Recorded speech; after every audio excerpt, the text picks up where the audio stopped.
In today's weekly recap, we're going to look at Caitlin Clark's new deal with Panini, buying sports cards on Reddit, a lot of upcoming basketball releases, and we're going to give away a box of cards at the end of this video, so don't go anywhere. But first, the intro.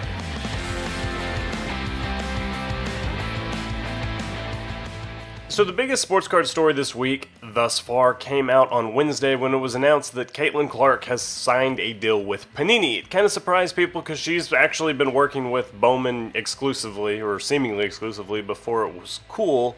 But now it seems like she's taking her talents to Panini starting April 1st. And let's look at this USA Today article that announces Caitlin Clark becomes the first female athlete to have exclusive deal with Panini. This should be celebrated for Panini wide and far because it's their biggest win of the year. It might be their only win of the year, honestly. But they did sign Caitlin Clark. And it's cool for collectors because Panini, as far as we know, still has the WNBA cards. And WNBA Prism's the set that they're pumping time and resource into. And Caitlin Clark has really pulled up the value of women's basketball cards in general over the last year, particularly her cards. But I think once she's in this WNBA Prism set next year, as presumably playing with the Indiana Fever, then the cards are going to be more valuable across the board. And now's a good time to be buying WNBA cards. I just published this video this week where I kind of unpacked that thesis a little bit further. At the end, it's a video about best Caitlin Clark cards and why I think her cards could help pull up all WNBA cards next year just across the board. So basically, Panini announced that they're working on some kind of Caitlin Clark set. That stuff never necessarily ages well. There's literally a LeBron set from his rookie year that's not worth a whole lot of money. So I'm not too excited about the set, but just having her autographs in Prism and WNBA cards moving forward is going to be pretty exciting. One foreseeable downside here is that this is about Panini's only cash cow, so she's probably going to get absolutely worked to death signing cards, and they're going to have 15 WNBA releases next year, so it's going to quickly become a flooded marketplace with WNBA cards. Now let's go to CardLines.com, where we published about 10 stories this week. Most of them were just article previews. One of the most fascinating ones to me came from this one. We tried buying cards on Reddit, and here's what we learned.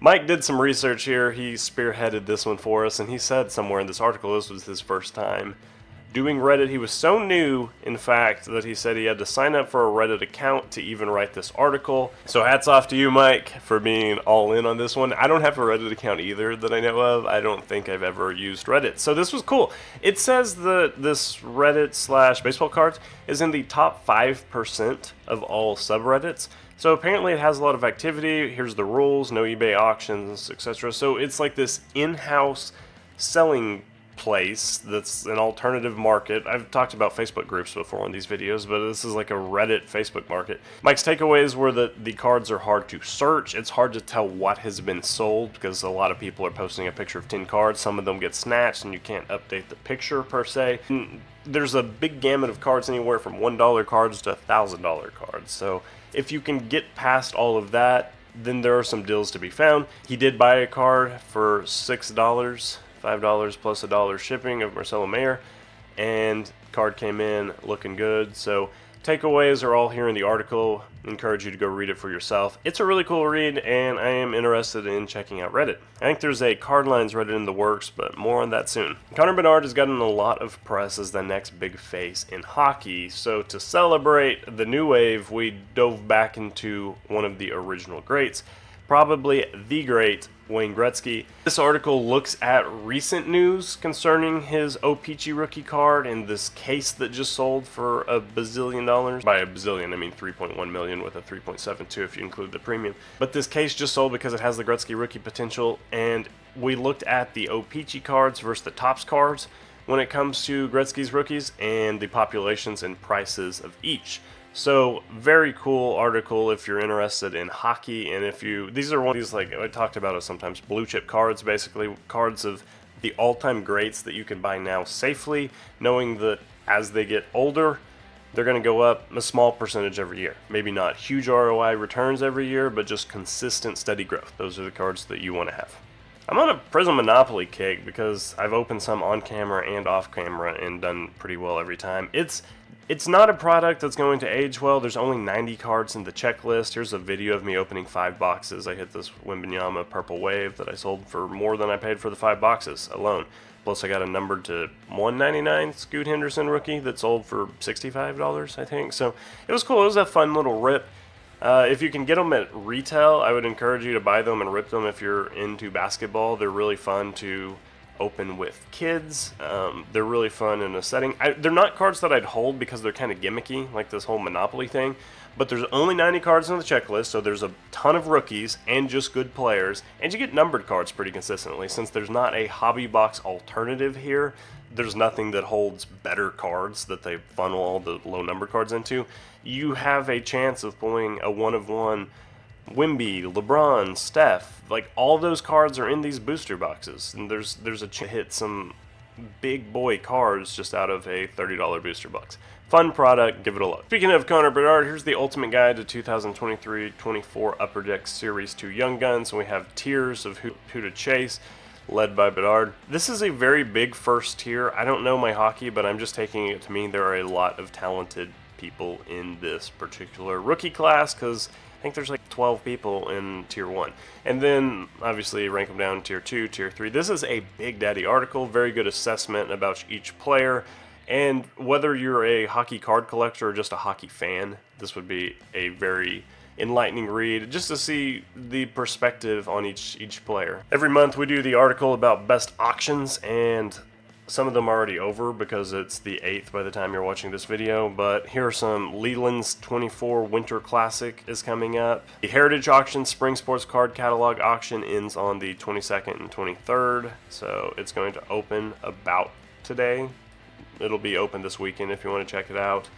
Very high-end cards. Robert Edward Auctions is going to end on the 24th, and it opens sometime next week. And then, of course, the Golden Auctions March Elite Auction. This is a big one that's been pretty hyped. We don't know exactly what's in it yet, but it looks like there's going to be a lot of big cards coming that way as well. And then finally, a few previews. I'm not going to talk through all of these too much. Spectra Football's here. This one's been delayed 100 times. I've probably talked about this on a previous weekly recap, but it's like the weird Optichrome high-end product that never really has caught traction like Prism. It's just, it's like a nicer Prism card, less cards, more hits.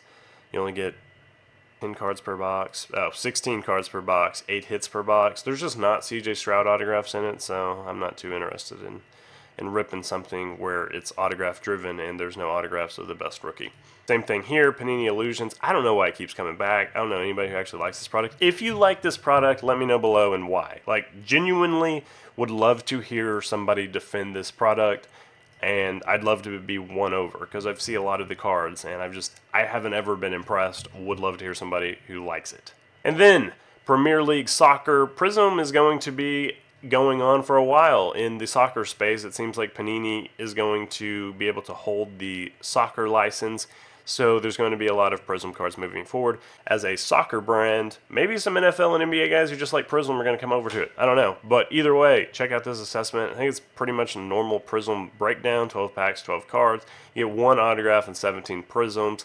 A lot of potential. This article will tell you if you should treat it as a long-term investment and what rookies you should invest in, etc. One thing I do want to add is that we are sharing some of our current investment strategies in the form of graphics and articles now. So we've been publishing videos, short-form videos on our Instagram for a while.